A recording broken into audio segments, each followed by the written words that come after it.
the topic for today is development of face. Now, my dear friends, there always would have risen a question in our minds that we keep on cherishing our face, we keep on decorating, we keep on putting up the makeup, and always, talk about how we look, and most of our look is decided by our face. So definitely there arises a question that this development of face, how it has happened, what are the structures which are responsible for the development of the face from the embryonic condition of ours. So we will start with this development of face. Now because there are more number of diagrams, more than 10 or 12 diagrams, so already I had drawn them for you. I'll just talk to you in brief about the embryonic development. Okay, day before yesterday we saw a diagram of the developing fetus, or you can say the embryo. Again, please pardon me for the diagram. And this way, not this way, yeah, this way. There is some background noise coming. Could everyone please mute their voices?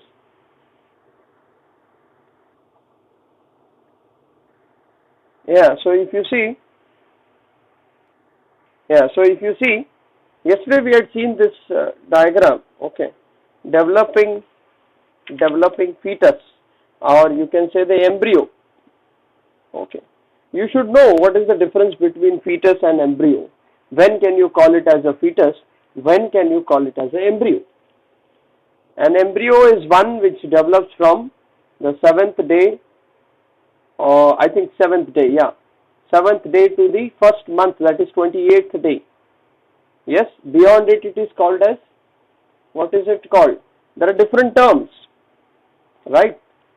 So you should know all of them. I do not recall them right now, but you should know all of them, so we can revise it. Now these are the pharyngeal pouch, the arches which we had discussed before yesterday. First arch, second arch, third arch, fourth arch. Outside you can see the clefts, first cleft, second cleft, third cleft likewise. And inside, when you take a coronal section, you will see what? See, despite I am taking a section this way, I am saying that it's coronal. It seems to be transverse to you, but it's not transverse, because the baby it is curved like this. So if you make this baby straight, and when you take a coronal section, this coronal, when it is like this, it will seem to be transverse, but it is actually a coronal section. Coronal suture यहाँ पे रहेगा after the development of the brain, and when this baby turns up straight, when you take a coronal suture, it appears now in this position to be transverse, but it is actually coronal. Now this is the eye bud. Okay, you cannot, you can just, so this is what we had seen, these pouches. This is the pericardial and the liver protrusion, or thickening, you can say, not thickening, protrusion. And this is the lower limb bud, this is the upper limb bud, and this is there you will see this development of the notochord and the brain and all this. Okay, now this was what we had seen.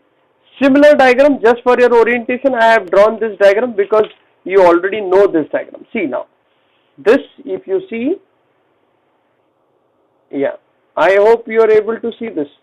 Shall I zoom in more? Yeah, see this development of face. Now as you see that this is the developing fetus. Okay, this is a better and improved diagram, you can say, what we have drawn just now. This is the developed fetus or the embryo, and this one is very primitive. So what you can see, this is the part which will develop into the head. This is the pericardial protrusion or pericardial structure. So if you see this the outer layer or the covering, that is the stomatodium. Okay, ectodermal part. And mesenchyme, which is covering the forebrain. This one, can you see? This is the mesenchyme, covering the forebrain. Now this mesenchyme of the forebrain, and then further lower to it you have the development of the forebrain. This is the mesenchyme which is covering the forebrain, and this is the developed forebrain. Okay, developed forebrain which will further grow into the complete forebrain. Okay, then if you see, this is the foregut part which will be developing as the complete foregut, that is mouth and your esophagus and the stomach. And you should know what is the division of the foregut, midgut and hindgut. It's a viva question. So the colon, the transverse colon, 2/3 and 1/3, it's divided into for midgut and hindgut, until the till the duodenum first part, it is the foregut. Later to it will be the midgut. So this way, this foregut, so you are getting the primitive forms. Okay, foregut, the brain part, and this the outer layer covering, this is the pericardial part, and this is the buccopharyngeal membrane. Bucco means what? Buccal cavity, which will be developing here, and pharyngeal, the pharynx, which will be developing, which will continue as the esophagus on the oropharynx side, and as the laryngopharynx on the yes, correct, on the larynx side. So cranial end, see this, what is written here is cranial end of the embryo just before formation of the frontonasal process. We are not concerned right now in this diagram about the caudal end. Caudal means cauda. You have heard of the word cauda equina. Cauda is tail, equina is horse. Yes, we use this cauda equina term for the end, for defining the end of the spinal cord, the termination of the spinal cord, which appears like the tail of the horse. So cauda equina, cauda is tail, that is the end part. So here we are just talking about the cranial end. डोक्याच्या बाजूच्या बद्दल आपण इथे बोलतोय. We are not talking about the caudal end or the tail end. Okay. So before the formation of the frontonasal process, this is the scene.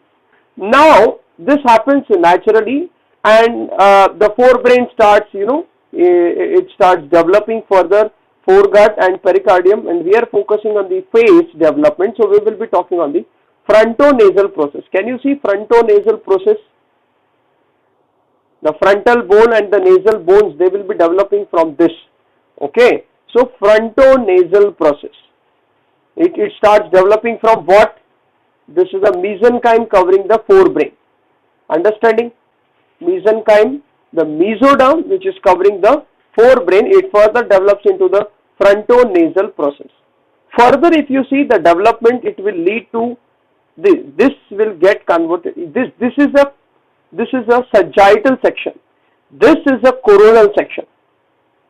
This is a sagittal section in the diagram above, and the lower diagram is a coronal section. And onwards this, we are going to only talk in terms of the coronal section. It means what? Man is standing in front of you, and you have cut the face straight in the coronal section.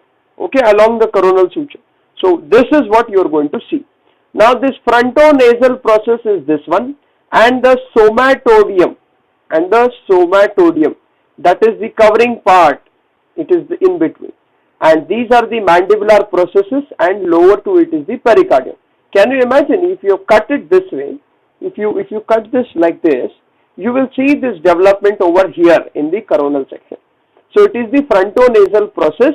And somatodium, as I already told you, what is somatodium? It is the covering of this all, and on the either side you have the mandibular process, okay, from which the mandible is going to develop. Now if you see this frontonasal process, it starts spreading like this. Okay, it starts spreading like this, and this mandibular process, it grows, it differentiates into the upper maxillar process and the lower mandibular process, and the pericardium is growing as it is. Getting my point? This maxillar process and the mandibular process. Now this frontonasal process further differentiates to form lens placode and nasal placode. It forms the lens placode and the nasal placode. Are you understanding? I hope you are understanding. It's simple. We are just seeing how they are differentiating one after the other. This is the process of organogenesis, what is happening in the bachchu. So, just a second. Yeah.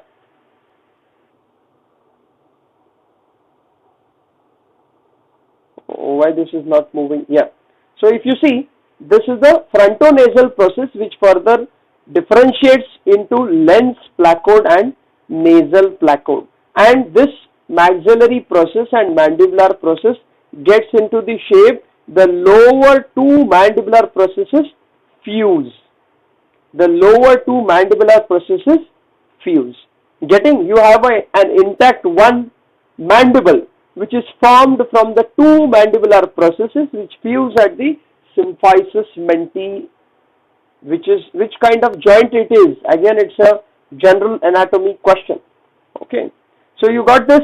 Later to this, now you have, see this, now you have, can you see this? Actually, I should have got both the diagrams together, but I will be unable to. Now, the lens placode and the nasal placode, what we have here, they further differentiate like this. Okay, and on the lateral aspect, you have the lateral nasal process. On the medial aspect, you have the medial nasal process. And this eye, which was the lens placode. Placode is, you know, a depression-like structure or a hole-like structure, khadda-like. Okay, it's a hole-like structure, khadda-like structure. Okay, depression.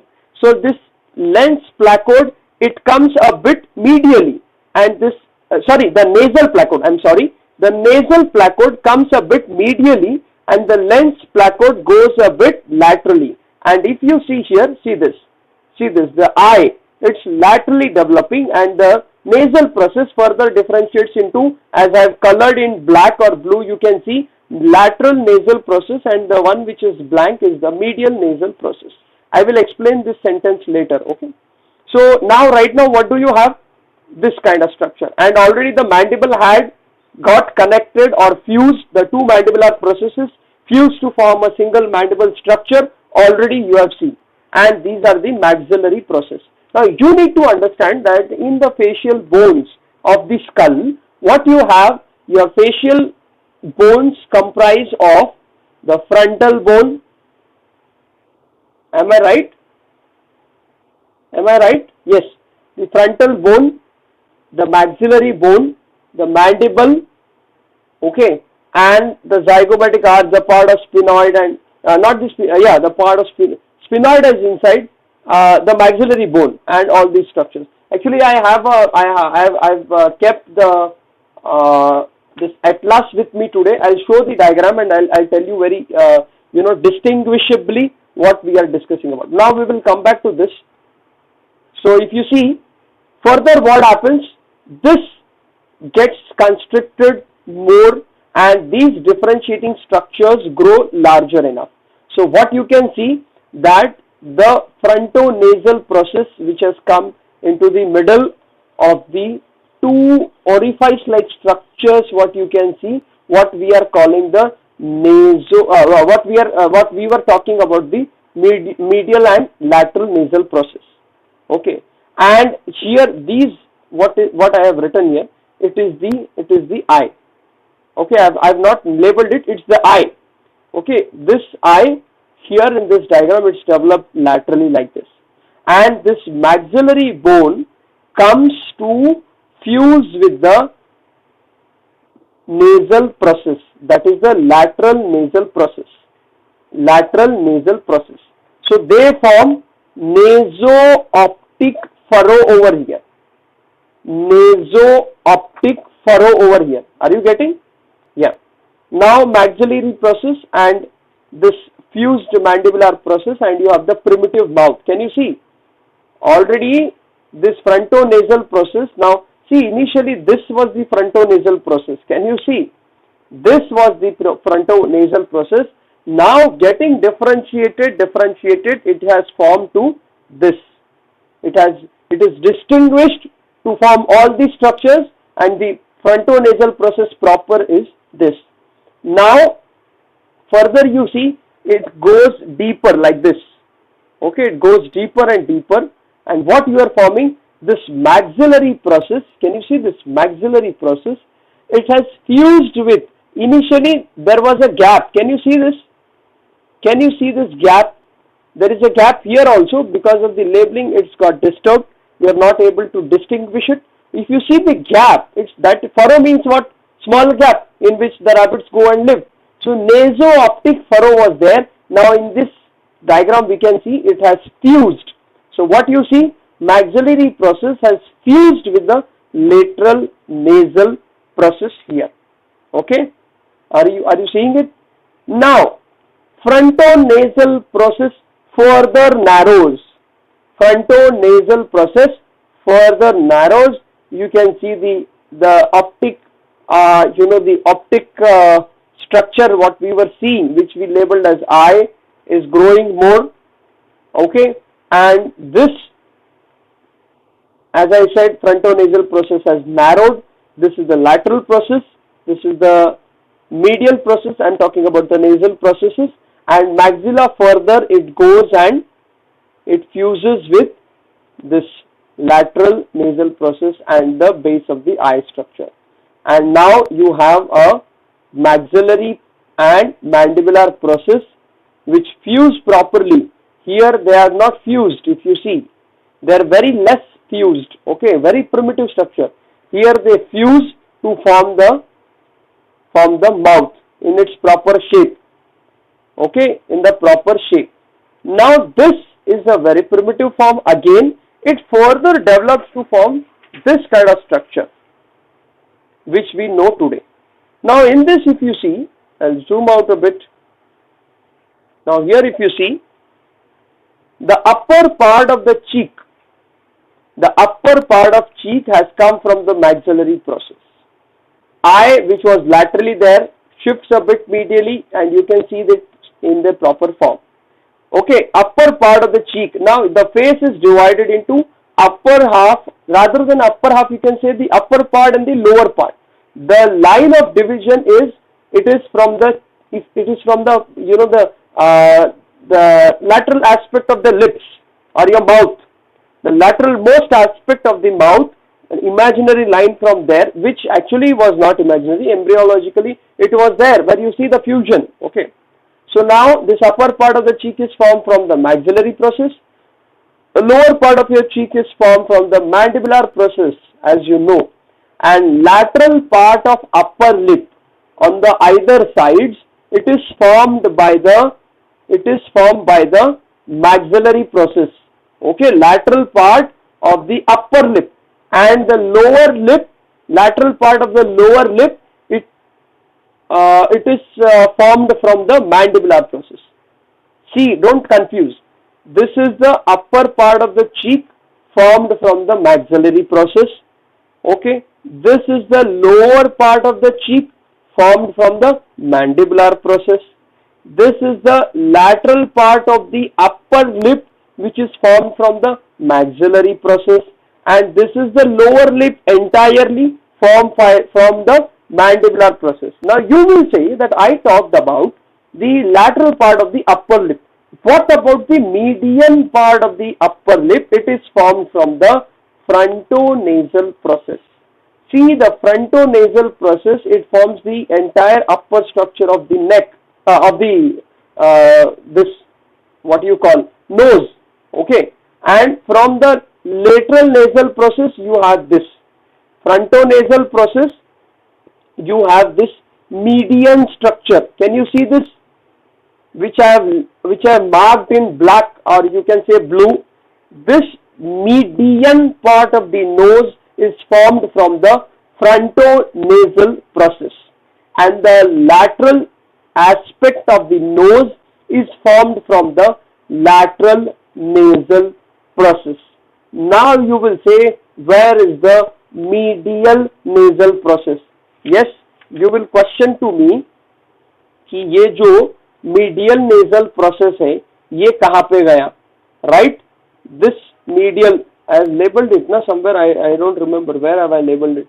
Yeah, this medial nasal process, you will ask where has it gone.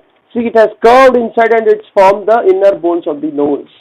Okay, when we will discuss about the lateral wall of the nose and the septum of the nose, we will discuss in detail. So if you can see, from the lateral nasal process you have the lateral part, and from the frontonasal process, that is the fusion. If you see this,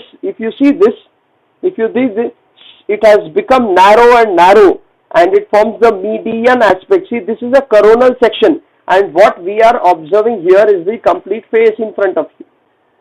Hope you have got this. Okay, I'll post the diagrams on the group later so that you can see them.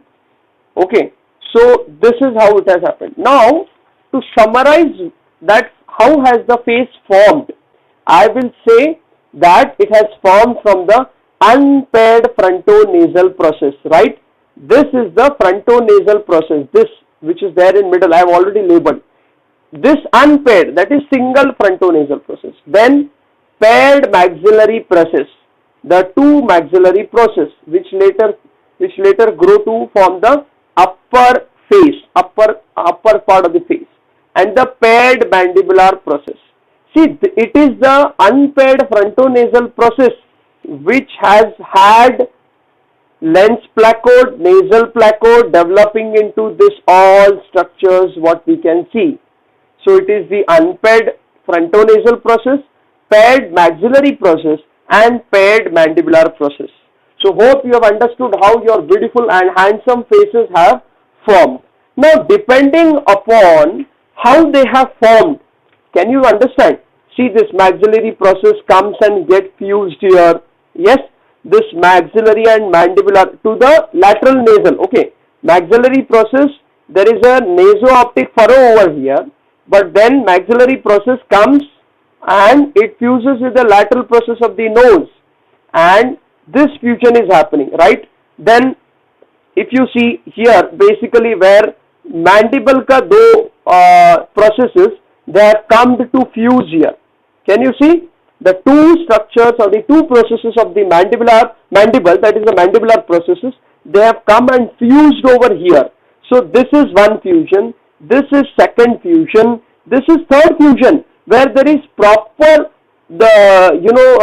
getting together of the maxillary process and the mandibular process, fusion. If this fusion does not happen and if your mouth is this much big, can you imagine? Or if this fusion happens in excess and your mouth is very much small, we have such conditions. I am telling you about these important fusions what are happening, because based on these fusions not happening, you have what you call as the anomalies of the face. So let's see one by one the anomalies of face. See, okay, I will talk with the easy ones first. Macrostomia. Stoma means mouth. Macro is big. So as I told you that if there will be no proper fusion of the maxillary and mandibular process in total, you will have a macrostomia, a big mouth.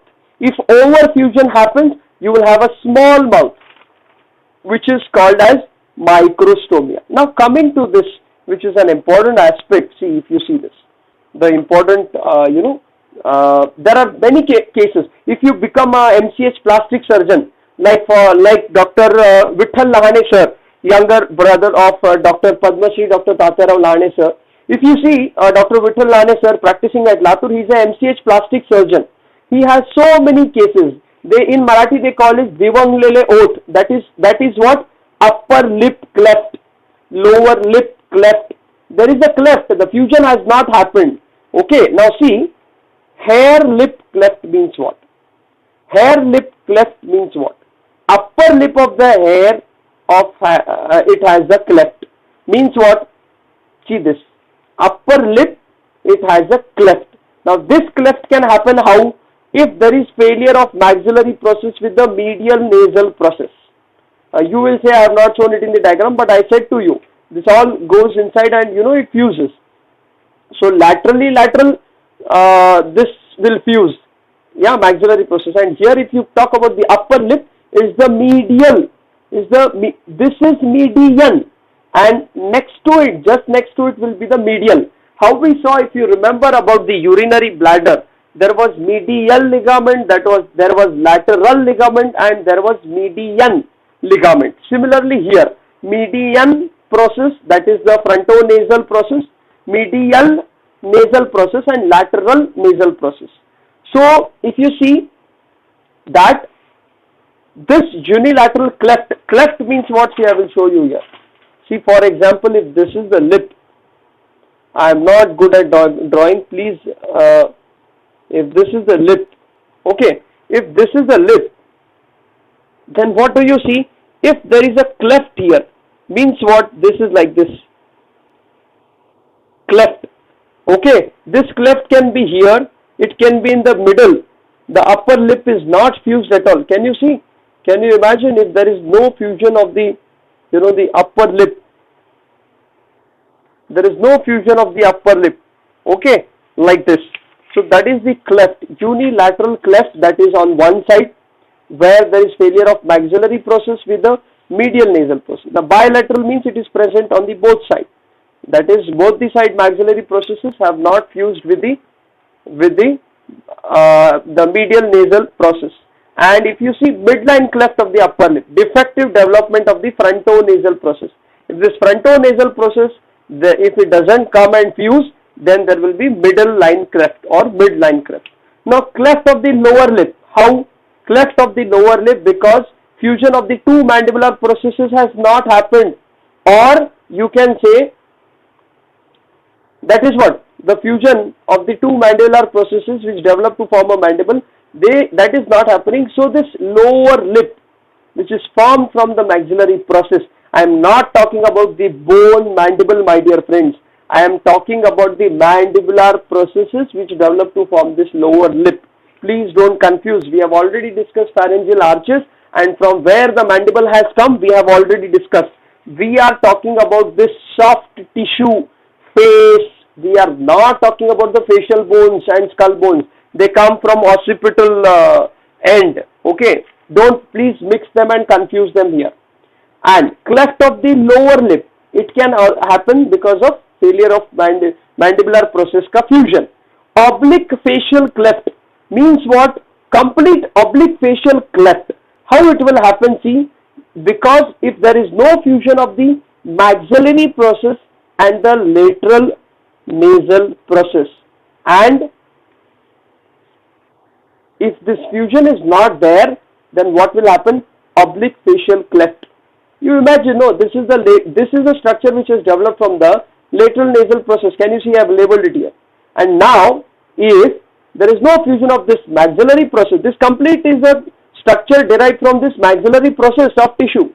So if this maxillary process does not fuse with this lateral nasal process, there will be a cleft. That is the oblique facial cleft. Now the same same maxillary process is also forming the upper lip. So there will be complete, this nasal cleft, oblique facial cleft. If you see the embryology textbook, they have beautifully shown the diagrams. I actually just now don't have those textbooks, so I'm sorry that I can't show you those diagrams. You can see it on the net. Okay, small cleft, then which is connecting, not actually connecting because of the non-fusion of the lateral nasal process and the maxillary process. Okay, and the macrostomia and microstomia we have already discussed. Proboscis, that is, nose is like the cylindrical process because of the maldevelopment of the frontonasal process fusion with the medial nasal and lateral nasal processes. So what can happen? Pipe-like structure, proboscis. If you see proboscis, the honeybees or the mosquitoes or the insects are having proboscis. Okay, cylindrical process of the nose. Cyclops, fusion of the two eyes. Ek aankh wala dano, what they show it in the, the TV serials or in the cartoons. Ek aankh wala dano, that is nothing but the fusion of the two eyes. The separation does not happen when if you see this frontonasal process, it's getting differentiated to lens placode. They do not get separated. Then you will have the anomaly, what you call as cyclops. Okay, retrognathia, means what? Receding of the chin. That is, the mandibular processes are behind. If you see in some people, the face, it's behind like this. Their lower part of the face is behind their upper part of the face. It is not in the level. Okay, if I want to show it in the diagram, you can see if this is the nose, this is the lip, and this is the normal one. They will not have like this. They will have what? This is the nose, this is the lip, and this is the like this. It's like this. Getting my point? This is nothing but retrognathia. That is, mandible is behind. Okay, agnathia, failure of face development, very extreme and very rare, and hypertelorism means widely spread eyes and broad nasal bridge, means the eyes are very big and they are spread widely. Okay, that is less differentiation here, where there is lens placode formation and broad nasal ridge, bada hai, nasal ridge, that is this. Okay, so I believe I have covered with all these. So hope you understand how your beautiful and handsome face has developed from the embryological structures. Just to summarize, you can note down always, is the unpaired frontonasal process, paired maxillary process, and paired mandibular process, which is making all your face. Okay, and if you want, I'll show you the diagram in the atlas, how your, it has developed, face has developed. Okay, all these, there are 22 bones which form the skull. Okay, so skull includes the bones of the head as well as your face, facial bones as well as, so if you can see this, can you see this? These are the skull forming brains, mandible also inclusive, not shown in this diagram. So there are 22 bones. Now here you can see this is the frontal bone, then inside you have the ethmoid bone, and this is the temporal bone. You will learn in detail when you learn about skull. Okay, this is the this violet color, if you see, it's the lacrimal bone, this is the nasal bone, this is the maxillary bone, the zygomatic bone, okay, and palatine bone which forms the palate, and here it is the pterygoid process, okay, this yellow color, which is the part of the sphenoid bone. Sphenoid bone is a butterfly shaped bone. Actually, each bone of the head, that is your frontal bone, parietal bone, the occipital bone, sphenoid bone, and ethmoid bone, these are all studied in detail and are expected that you study them in detail. So this is how it's all developing. These bones are coming from the occipital end, these facial bones. They are not developing from the pharyngeal arches and all. Mandible, we saw it is developing from the first pharyngeal arch, but the other facial bones and the skull bones, they are coming from the occipital end of the embryo.